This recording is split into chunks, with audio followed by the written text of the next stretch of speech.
working it back this way is just trying to blend all that transition. Lee was talking about yesterday. Trying to leave as much, or trying to leave no parent material. Try to have every part of this look, touched.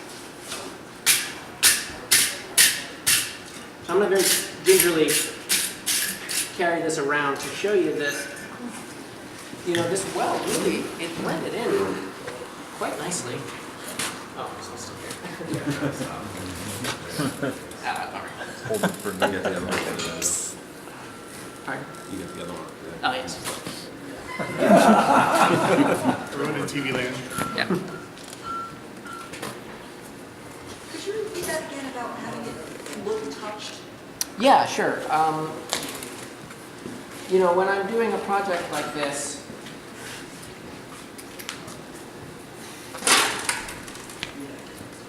I'm making an artisanal product. I'm trying to make something that you couldn't get from a factory, and so I'm going to artistically screw with it until it looks completely handmade. I'm going to try and leave as little of the bar, as it came off the rolling mill as I possibly can. If I have, a place where it's round and there aren't any hammer marks, I'm going to put some hammer marks there.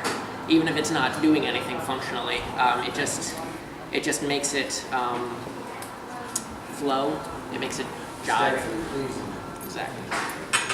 So you use square stock, you didn't hit it. What's that? Use a lot of square stock, 'cause I know where I didn't hit it. Yeah. There you go. On the extreme end of that, I was reading the advice from